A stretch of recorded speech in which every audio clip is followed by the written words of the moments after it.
bonjour. It is December 8th, 2024, and welcome to WTFrance, the weekly podcast in which we explain WTF happened in French politics in the last 7 days, except that it's been, not 7 days, more like a couple of months. It at least feels like it has been very, very long. Pepijn here, hello. It feels like it has been 7 very long days. Just a note on this. In the world, for everyone, it was very long 7 days, the last couple of months. But for us personally as well, we had stuff going on at home with our child. A lot of hospital visits and weeks flew by, and frankly, fun chats about French politics. Just didn't have the time for it. We'd always planned to return. So this week, a small butterfly told me the French government decided to give us something to talk about. So Juliette, does France have a government still? Oh my gosh. It's like 8 weeks, 9 weeks went by, and yet everything's changed and nothing changed. How about the budget? So last time we talked, we were analyzing the new government, trying to figure out how it would set itself up, talking about what a massive pain the budget would be, and skip all this time ahead, and we are back where we started this week. Oh, the Olympics. Different big world event, actually, the reopening of Notre Dame. Let's skip that one. So this week, the Barnier government fell.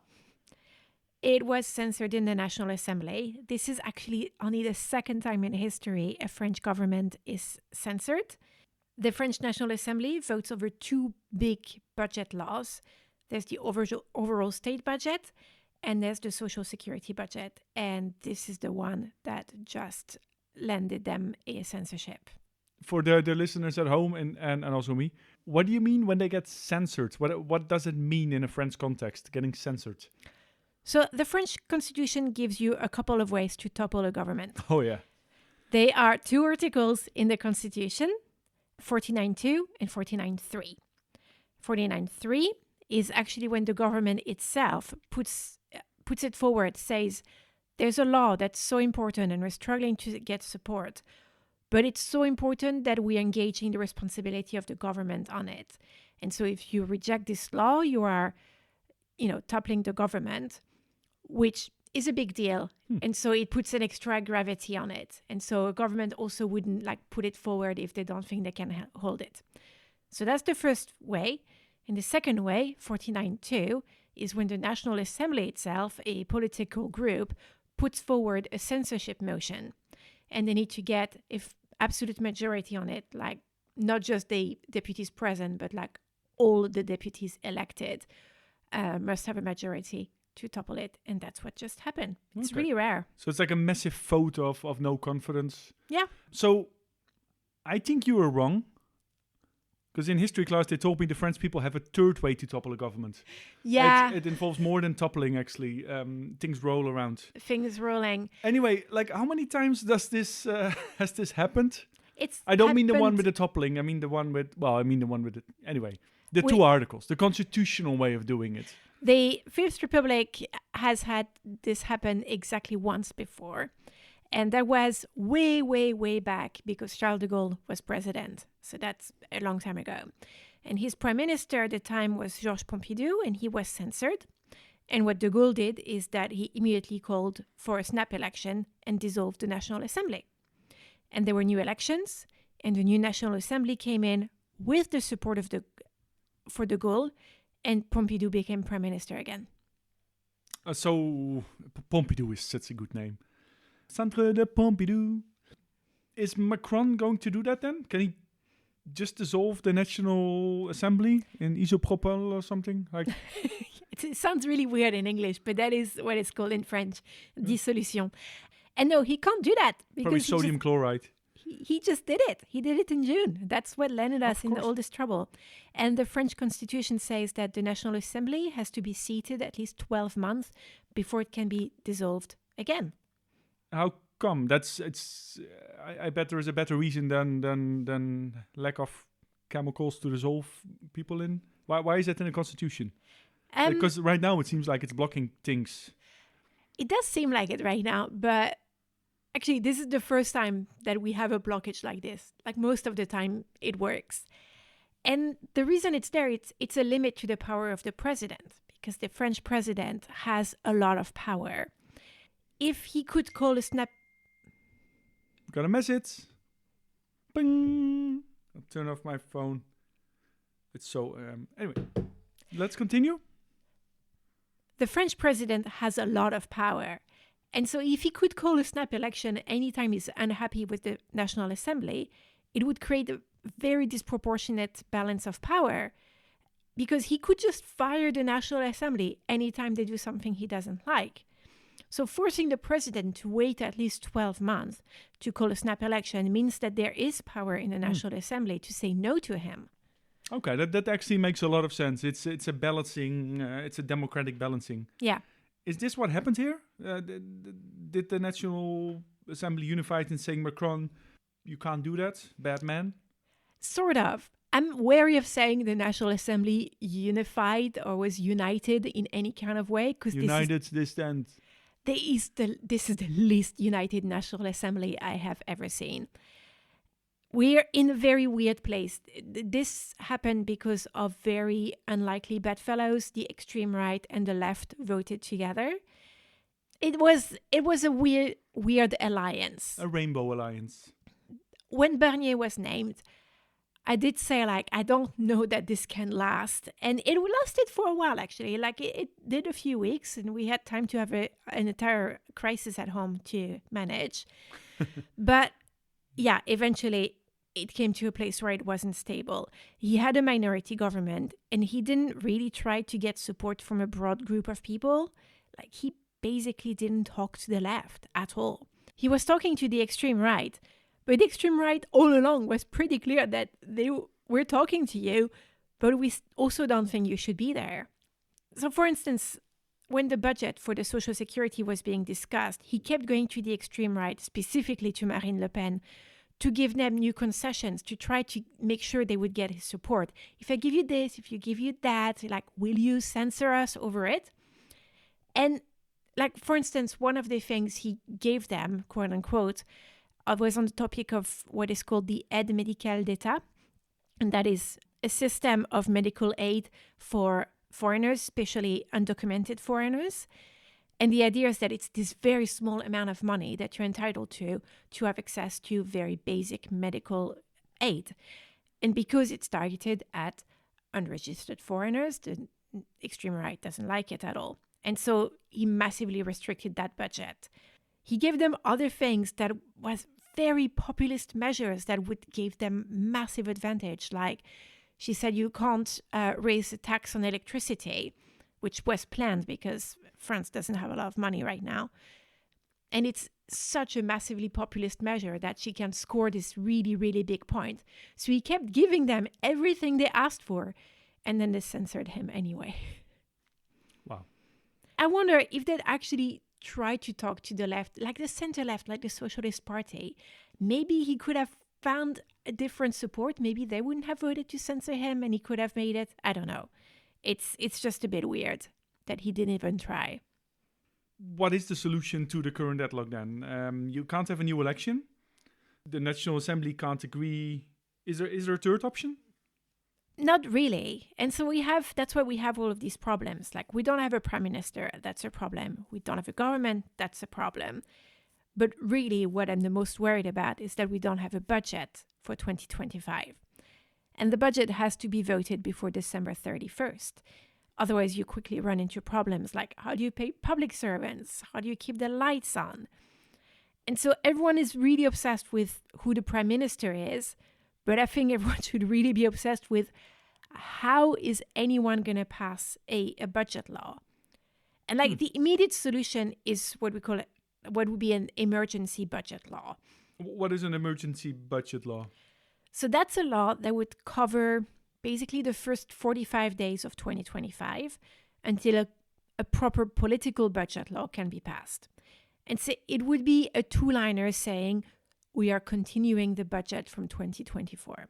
And this has happened once before in the Fifth Republic. There was, many decades ago, a government that had its budget law rejected very close to the end of the year. And they clearly didn't have time to negotiate a new budget law. And so what they did, there was literally a law with 2 paragraphs essentially saying, we are taking last year's budget again.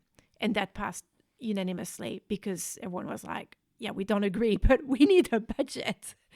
Actually, that still feels very wasteful. Because if you just continue what you did last year, why do you need 2 paragraphs? Like, that's typical government here. I could... seriously. Like, who's going to be France's next prime minister? Who's being suggested? Because I know the budget is important, but it's also who's going to be the figurehead and where is it going to lean? Will this be big changes? Even if I find the budget law to be the most important, constitutionally, you need the government to be putting it forward. So yeah, it's like we're turning on itself. So who's on the list? The first one who seems the most likely is François Bayrou. François Bayrou is a bit of a dinosaur of French politics. I mean, so was Michel Barnier, really. So he's a center-right politician. He's been around forever. Like, I don't remember not hearing his name in my entire life. I actually know him, François Bayrou. He's older than my dad. Probably. Yeah, he is. And my dad got a new knee this week.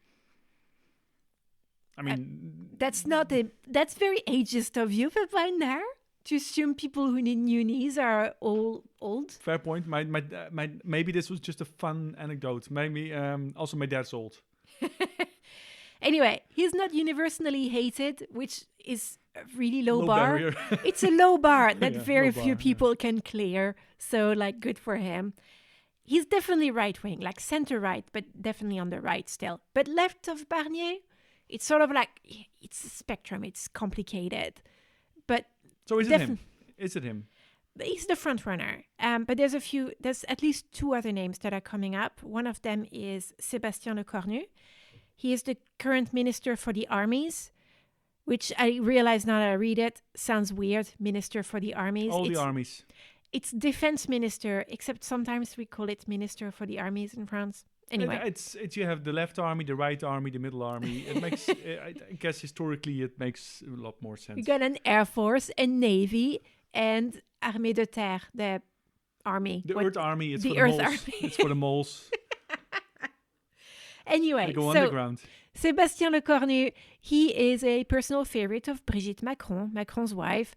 And I know this should not matter, but it matters a lot because Brigitte Macron is the single biggest personal influence on Macron in the entire universe. She's his personal TikTok. Yeah. And then the third name that comes up a lot is Bernard Cazeneuve. His name already came up in the previous round. He's center-left. I think if it was him, it would be one of the ways that Macron tries to get an alliance where the Socialist Party supports the government. So that's an option. I'm just going to say it. You don't have to comment on it. But of course, there is a name, Lucie, missing here. Yeah, Lucie Castet, gosh, I wish, but she is nowhere near the list. So what would be the advantage for the left to participate in this? If it's going to be center-right, could they just say like, nah, we're not going to participate? What we just saw happen is that Barnier thought the only way he could get a stable government was to talk to the extreme right. And that's obviously not what the left wants. And I think some at the Socialist Party, but probably also the Green Party and a handful at the Communist Party think like, okay, we've got to do something because otherwise the only stable government is one supported by the extreme right. And we don't want extreme right measures. Like, it's not just all about the long game of winning the presidential election in 2 years. It's also what's happening now. I think you can find quite a significant amount of people in the National Assembly on the left who are willing to compromise to make sure that we don't again have a government that just relies on the extreme right for its existence. Okay. And so they want to find a middle ground to at least get something out of this mess. Okay. Well, so let me ask the same question then for the extreme right. What would the advantage be for the extreme right to participate in this? Or do they have any devious plans? The extreme right very explicitly just want Macron gone.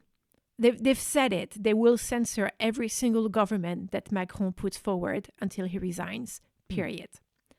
And they're not the only ones. Like the left-wing party, France Insoumise, they're also asking for that. I think both parties think that they could win a presidential election right now. So is he going to resign? Is Macron resigning right now? Is that a possibility at all? No, I don't think so. Not at all. It's so Is against... his wife not letting him? Well, yeah, I think part of it is that she is whispering in his ears that he's the most brilliant man in the universe. And he listens to her above all. Like, she is his biggest supporter. Not above all, below. Anyway, it's against everything we know about Macron. He's not going to resign. He's got 30 months left in his presidency, and he is going to stay for 30 months. I'm quite sure of it. He doesn't care if he needs to go through like 5 prime ministers in the next 6 months and then dissolve the National Assembly again. He is staying where he is.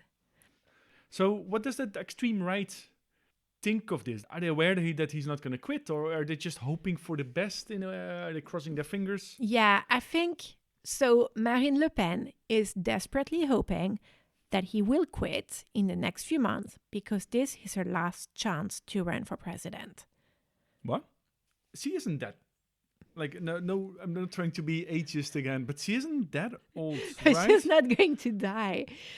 Before we went on this podcast hiatus, I mentioned that there was a trial ongoing that wasn't looking good for her. Of course, and yes. It did not go well for her. The public prosecutor requested prison time. I don't think she's going to go into prison. She would get a suspended sentence. They also requested a sentence of ineligibility, and she would not be able to hold public office for at least 10 years. And the sentencing is, I think, in April. So she needs to become president before April, or she won't be president. 10 years. So, yeah, and then 10 years is a long time. So she could be gone. So what's going to happen then? Because her dad's already out of the picture. She will be out of the picture then, potentially. Will there not be Le Pen figurehead anymore? So the head of a dynasty? The end of a dynasty? I wish. Well, first, she has a niece who's also a Le Pen, but she's not nearly as popular as she thinks she is.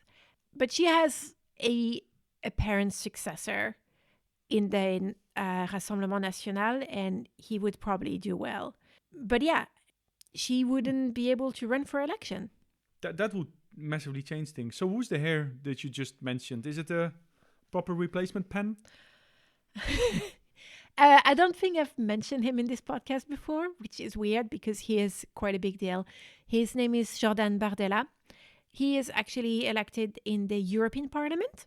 He's the one mentioned him. We have him. Okay. Yeah.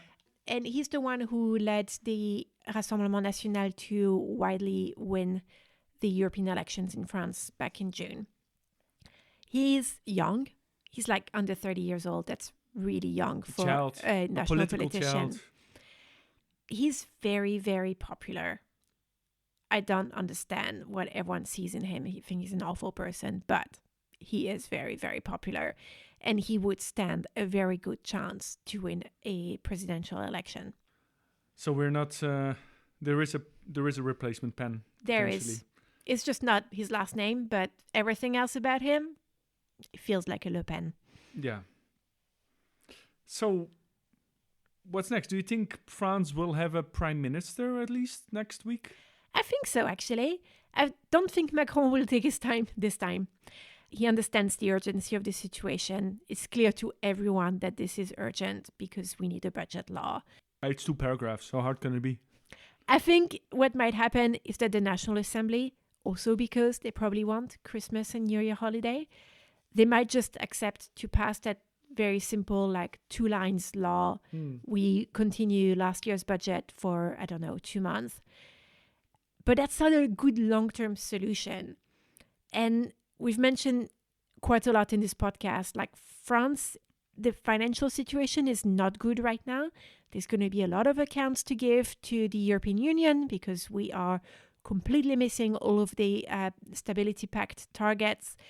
So, yeah, you can put something that will keep the lights on for a couple months. But that is not a resolution to the actual problem. So basically, this is it. We wait and see for this week. We wait and see. I'm not sure how much more clarity we'll have next week. I hope we'll have a prime minister, can pass a budget law at least. But that's it. Okay. Well, I guess we are at the end of the podcast then. Yes, we are. So I just realized we used to do a fun thing at the end. Let me think of that while I talk a bit more. Again, we know we just randomly disappeared on all of you, all our listeners, just as we were starting to get some nice feedback. So we apologize for that. We are still trying to figure out what our new podcast schedule is. Every week is probably not going to happen. And also, I think for the formats, not needed. But maybe every 2 weeks or once a month it feels right. Okay, the fun thing. I am breaking my head over this. Fun thing. Fun thing, maybe. Poofy is doing well. Oh, our chicken, Poofy, rooster, is doing really well. The hens stopped picking on him. Now he's really part of the flock. He's now a little bit in charge. He's like the Macron among... The Brigittes. The Brigittes. Yeah, that's weird. Anyway. Well, that's fun. Anyway, until next time. Thank you for listening. Au revoir. Bye.